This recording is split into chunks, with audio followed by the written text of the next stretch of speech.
We control what's cool, we control what's hot, we control what your kids listen to, what they dance to, we control what's in video games, we control how they wear their pants, sag their pants. Diddy, come on out.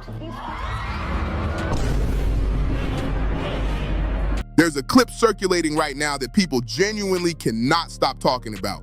Once you see it, it rewires how you remember everything that happened on that stage. Ellen DeGeneres walks a group of children out in front of a live audience and then hands them directly over to Diddy. Not an introduction, not a warm moment between a host and a guest, something that in hindsight feels much more calculated than that. And the audience, they loved every second of it. Here's what makes it worse. This wasn't a one-time thing. It didn't happen once and get buried. It happened repeatedly across multiple seasons in front of millions of viewers who thought they were watching wholesome daytime television. What is the date today? Thursday. It was completely wrong, wasn't I?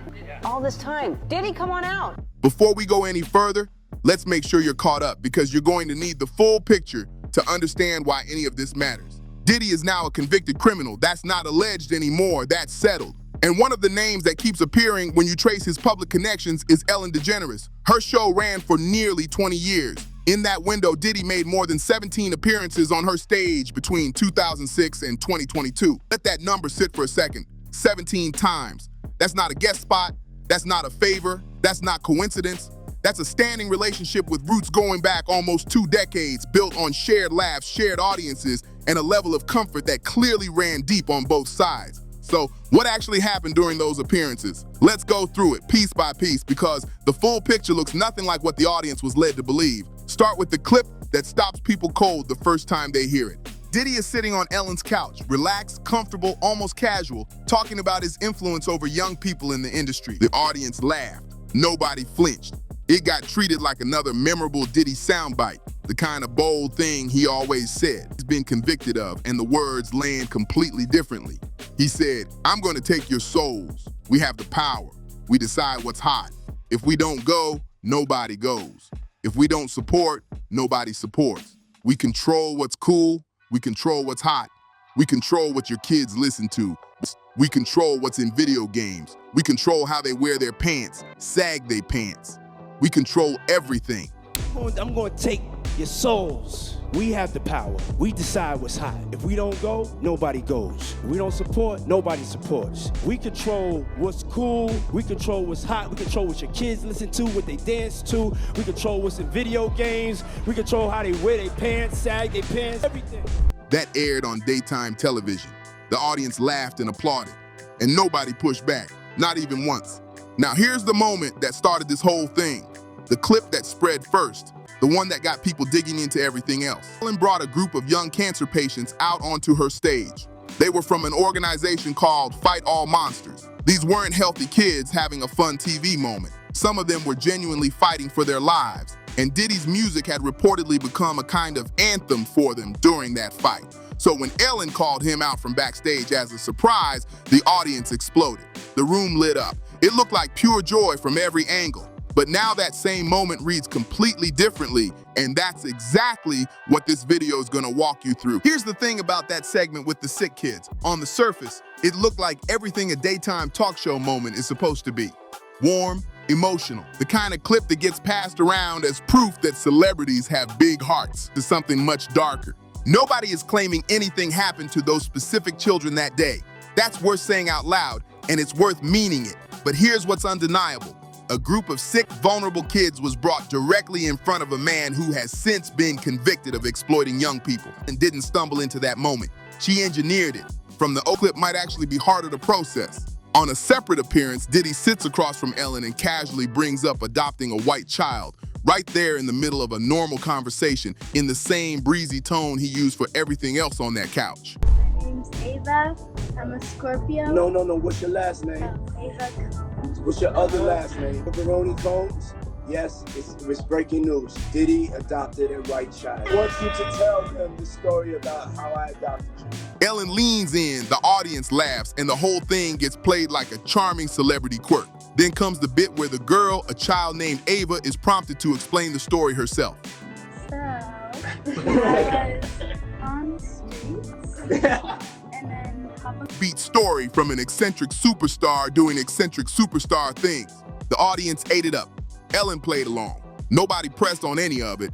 Looking at it now, with everything that's come out since, it's a lot harder to find the humor in it. Then comes the third clip, and this one is genuinely uncomfortable to sit through once you know what you're listening for. About his daughters, who were around 15 years old at the time. I don't know what you're talking about. My daughter's only 15.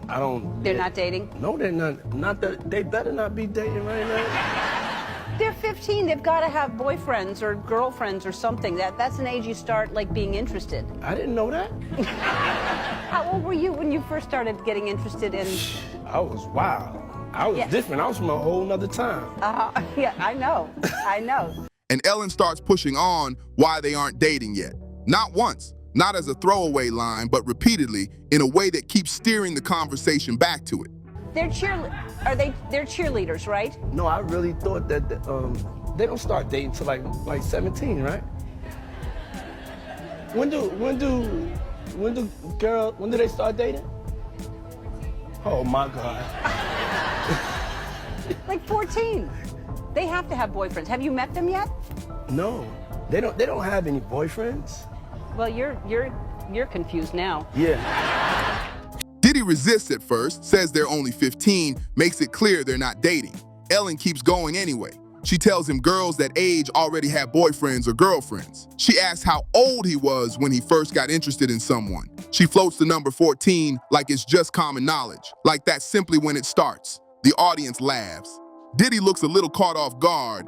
Ellen doubles down, telling him he's confused now, as if the confusion belongs to him for thinking his teenage daughters aren't already supposed to be dating. The whole exchange gets played as a fun back and forth, two famous adults having a light moment about parenting teenagers. But watch it again with fresh eyes. A grown woman on national television is pressing a father repeatedly to accept that his 14 and 15-year-old daughters should be romantically active. And nobody in that room stops it. Nobody flags it as strange. It just gets absorbed into the noise of the show and moves on. That's the part that keeps coming back.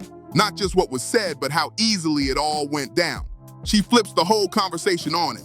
Ellen asked Diddy point blank whether he was doing the same thing at that age, chasing older women, and he confirms it without skipping a beat. No pause, no deflection, just a straight answer right there on camera. Now hold that thought, because it connects directly to what we saw with the sick kids. When a grown man treats 14 and 15-year-olds dating adults like it's a funny story worth laughing about, that's a worldview. And that worldview starts to reframe everything else, including why that surprise visit to children fighting cancer didn't feel like something he thought twice about.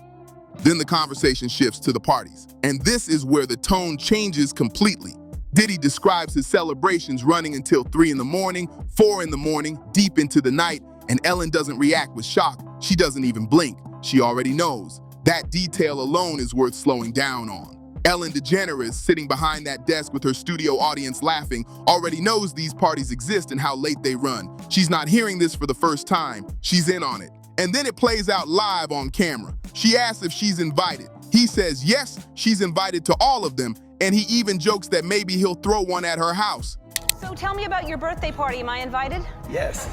Yes, you're definitely invited. I invite you to all my parties. You just haven't seemed to show up to. No, well, is it on the East Coast? Yes. Well, that's why. Why don't you have one here on the West Coast? Because I work all the time. Okay, well, maybe I have one at your house. Where's that?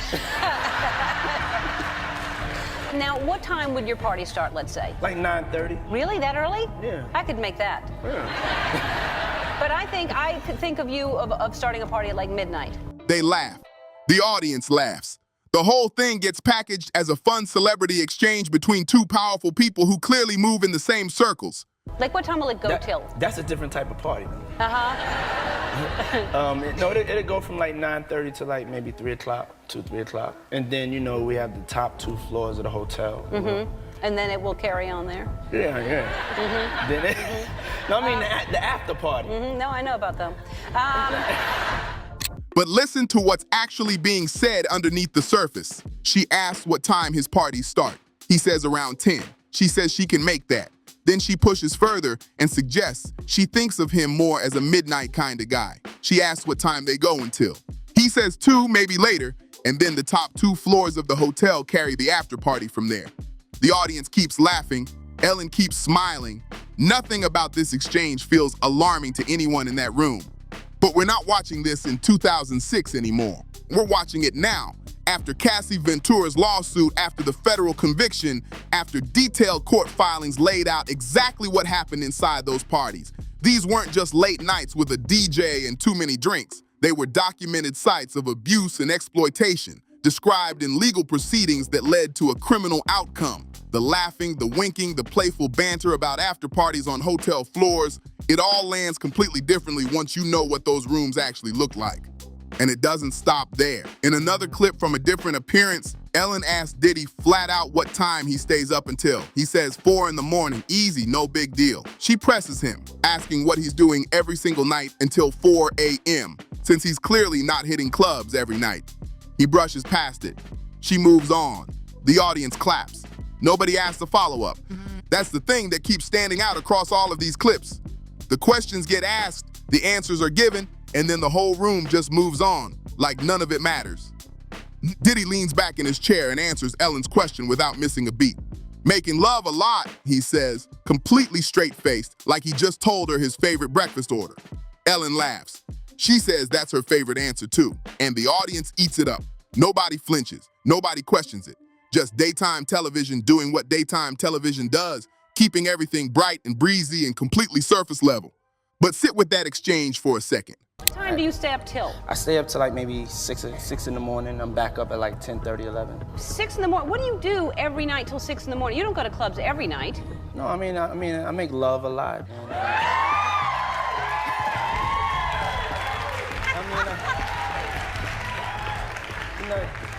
Ellen had just asked him what he's doing all night until the early morning hours. He stays up until around 6 a.m., then wakes back up around 11.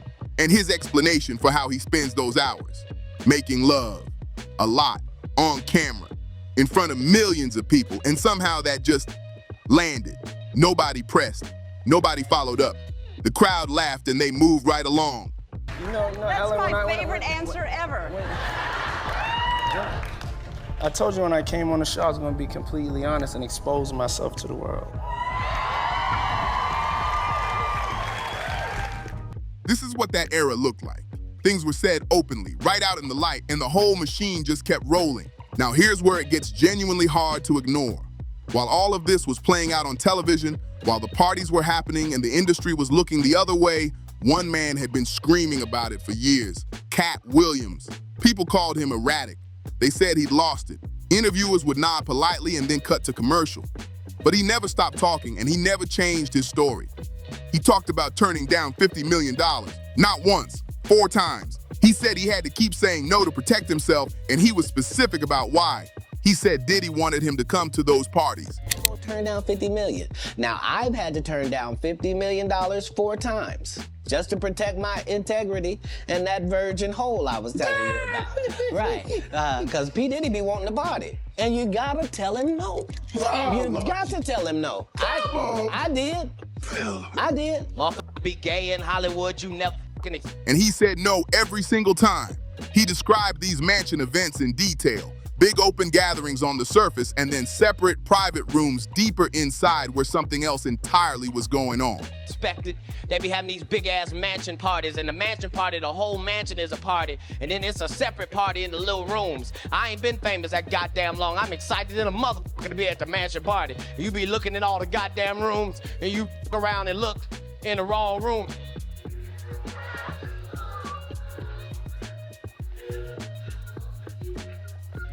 Nick, come here. Why you think I speak with such clarity? I'm actually involved in each one of these stories I told you about. He said he'd been to enough of those spaces to know exactly what he was looking at, and he walked away every time. And the punchline that nobody wanted to hear, he was right.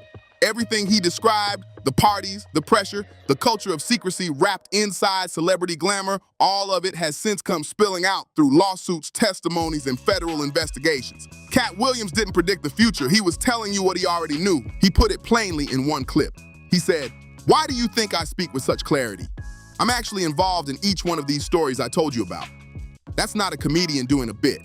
That's someone who lived inside that world long enough to see exactly how it worked. Now here's a moment that genuinely unsettles people when they go back and watch it. During a game segment on The Ellen Show, Diddy and Ellen are joking around, talking about how far back their friendship goes. It's warm, it's playful, the whole vibe is easy. Then Diddy reaches for a gift, something he brought for Portia, and he's about to hand it to Twitch, Ellen's producer, who's standing right there. And then, almost under his breath, Diddy tells Twitch not to be part of this one. He pulls the item back, just like that. The moment moves fast. Ellen asks what he has. He fumbles, says it was for Portia. She's not there. Someone points out he was about to give it away as a gift. He laughs it off, claims it for himself, and Ellen plays along. Sweet moment, funny moment, done. Except it wasn't nothing. Because when you watch that clip now, knowing what we know, knowing who Twitch was and what happened to him years later, that small, quiet exchange doesn't feel like a joke anymore. It feels like a warning delivered so casually that nobody in the room even registered it. That's what makes it so hard to shake. Watch Twitch's face in that clip. Go back and rewatch it if you haven't. He looks shook, genuinely rattled, like a man who just heard something he was never meant to hear. That's not a casual reaction. That's not nerves from being on camera. That's something deeper. And here's what makes it hit different. Twitch wasn't some random celebrity they booked for a one-off appearance. He was Ellen's executive producer. That means he had access to everything, the bookings, the green room conversations, the guests, the decisions made behind closed doors. If anything happened on that show, Twitch would have known about it. Now here's where we have to be honest about the timeline. The show wrapped in 2022. Twitch was gone just weeks after that. That's the public record. That's what we know for certain. We're not gonna stretch beyond that because that wouldn't be right. But that whisper clip, once you know it's there, once you understand the context, it's very hard to unhear. Let's move to a different moment entirely, because this one is just as telling in its own way. French Montana sat down and gave what looked like a standard celebrity interview, talking about how Diddy brought him into his circle the moment they connected, but listen to how he describes it. Being in Africa, check it out, with a dream to be a hip-hop star. That's like thinking really, really crazy that he's gonna do that. He manifested that, came from Morocco, came and moved to New York, kept hustling and bustling, got on my radar. I see him, I'm like, I have to have him on the team. French Montana goes on, we in Vegas, he's like a hot commodity. He's being humble. He makes great music, and that's what we're here for, and that's what it's about. But it's also great to hear like when there's certain special artists and he's a special artist and he's like my best friend. So I'm gonna speak love about him.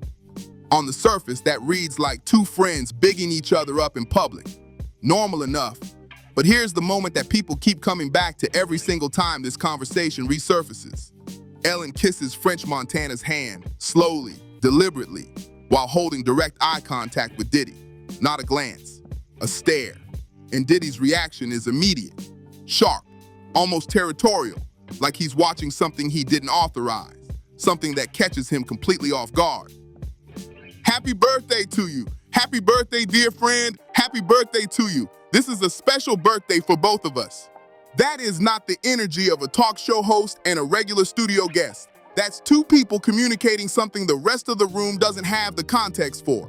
There's a private language happening there, and Diddy clearly understood every word of it. Now we get to Justin Bieber, and this is where the pattern we've been tracing throughout this whole story snaps into focus in the most uncomfortable way. Justin was 15 years old when he was introduced to Diddy through Usher. 15! Just let that number settle for a moment. Diddy himself confirmed on camera that the two of them spent time together and that they were doing things he couldn't disclose. His words. Not speculation, not a rumor, not something pieced together from secondhand accounts. The man said it on film, and now those videos are resurfacing, and people are watching them with completely new eyes.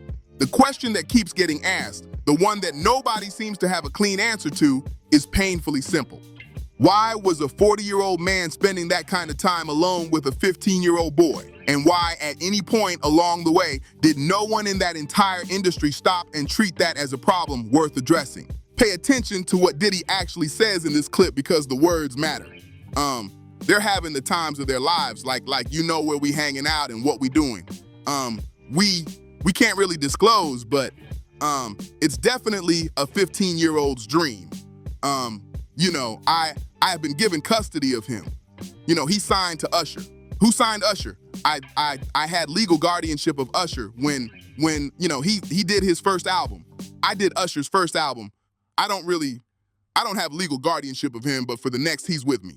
Read that back slowly. He's bragging about access. He's name-dropping legal guardianship like it's a badge of honor. And Justin Bieber at that moment was 15 years old, brand new to the industry and completely impressionable. He didn't know the rules yet. He didn't know who to trust. And the people around him were already drawing lines around him that he never agreed to. Now that the full weight of these allegations against Diddy has come crashing down, watching that clip doesn't just feel uncomfortable.